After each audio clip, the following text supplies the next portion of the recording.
Jadi kembali lagi di channel YouTube saya, channel YouTube Rizky Ramadan.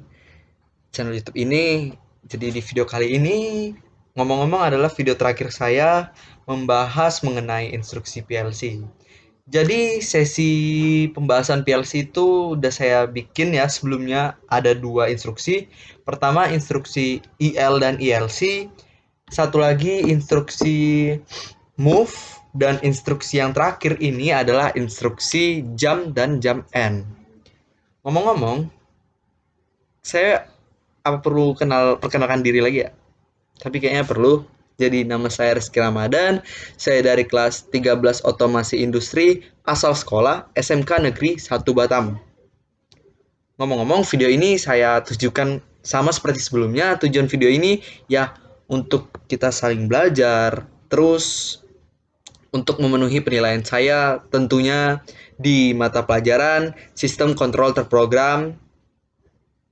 Ngomong-ngomong, saya masih tahu kembali guru pembimbing saya yang ikut berperan dalam maksud dan tujuan video ini dibuat adalah Bapak Indra Yandesri sebagai guru penempuh saya di mata pelajaran SKT. So, langsung saja masuk ke dalam materi ini. So, jadi ngomong-ngomong, di sesi terakhir ini, sesi penutupan ini agak berbeda sedikit ya.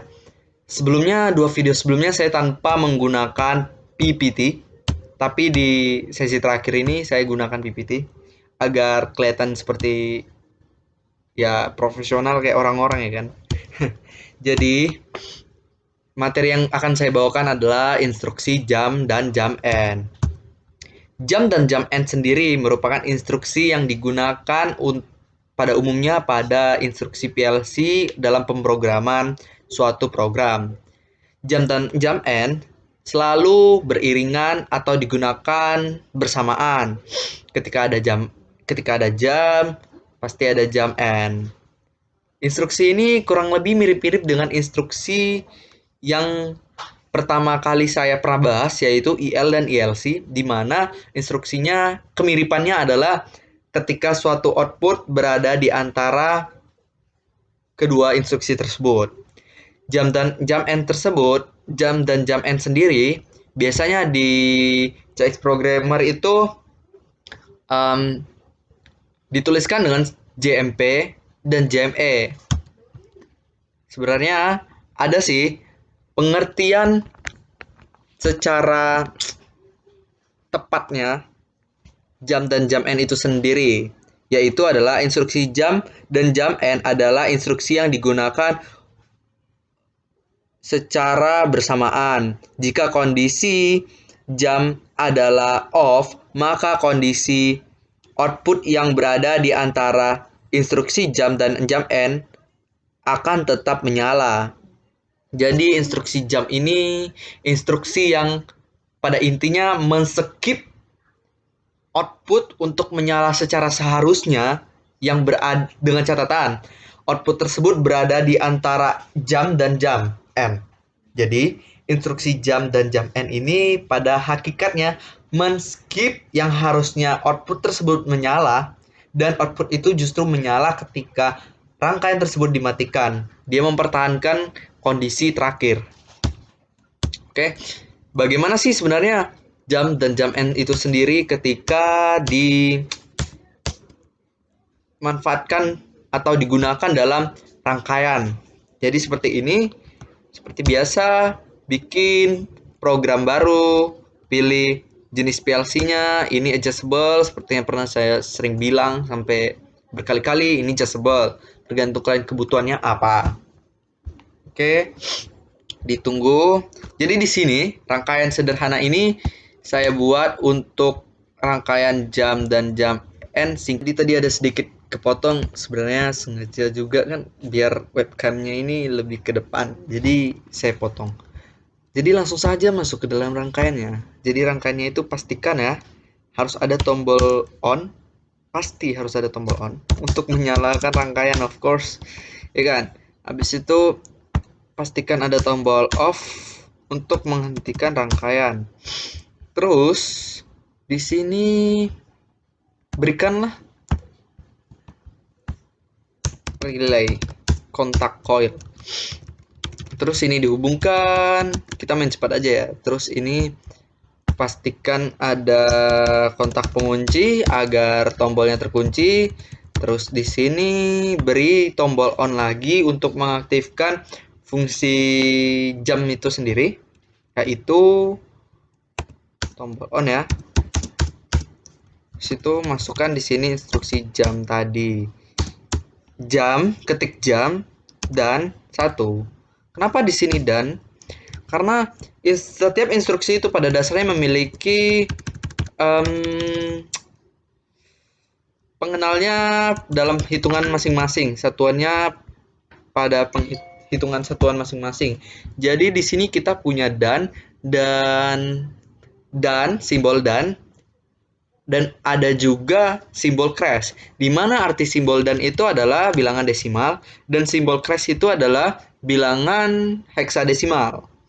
Jadi kita pakai simbol dan sebagai penanda kalau itu tuh satuannya desimal. Terus di sini gunakan kontak, dari kontak coil itu adalah 200 sebagai kontak yang akan nanti digunakan untuk menyalakan si output. Outputnya apa? Outputnya lampu. Jadi saya berencana untuk memberikan 2 output, yaitu lampu 1. Ini lampu 1 ya. L1. Terus di sini kita masukkan JME. JME itu apa? JME itu adalah jam N. Dan harus juga dengan pengenal yang sama, yaitu dan 1. Ketika yang di atas gunakan dan 1, ya bawahnya juga dan 1. Kalau atasnya dan 2, bawahnya dan 2, seperti itu ya. Terus di sini akan saya berikan compare perbandingan agar dapat dilihat kalau instruksi untuk menyalakan sekedar lampu tanpa output, menyalakan output lampu tanpa diinput oleh instruksi lainnya seperti jam ini, jadi bakalan gimana sih nanti nyalanya. Nanti bakalan dapat dilihat dari perbandingan ini. Jadi ini udah selesai ya rangkaian sederhananya. Oke, jadi ini ya ada satu tombol, ada beberapa tombol, beberapa lampu, beberapa koil, dan instruksi jam dan jam N itu sendiri. Jadi bagaimana sih ketika rangkaian ini dinyalakan? Jadi kita bakalan tahu bagaimana proses menyalanya suatu output jika ada campur tangan jam dan jam N itu sendiri. Jadinya secara logikanya ketika saya nyalakan ini, maka lampu yang ini harusnya menyala dan lampu ini juga harusnya menyala. Karena ini kan kontaknya sih yang ini. Jadi harusnya menyala kan? Jadi ternyata yang terjadi adalah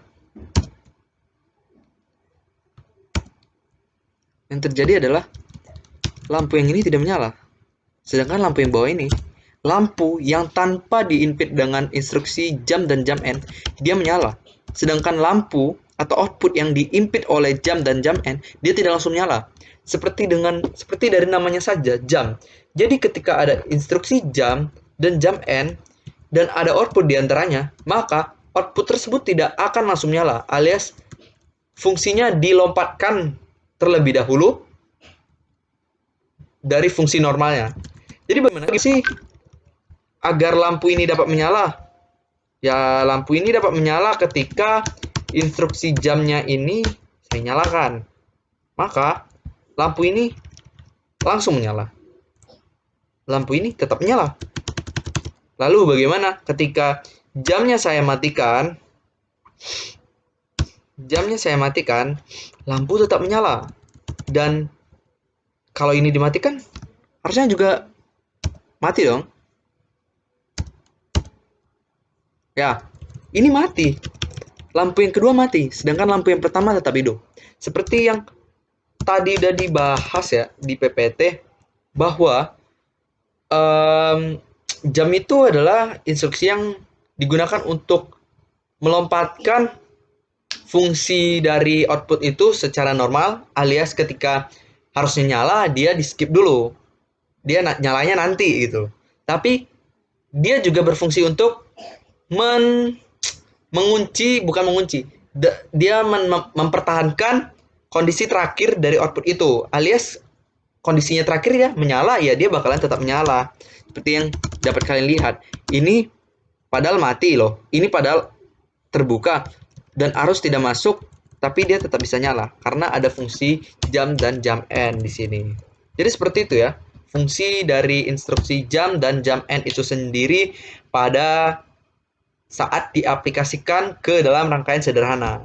Terima kasih, mohon maaf apabila ada kesalahan atau kekurangan. Jadi ini by the way sesi terakhir pada playlist asik playlist yang ada pada YouTube saya dengan tema instruksi-instruksi yang ada pada PLC Omron Check Programmer. So, terima kasih. Wassalamualaikum.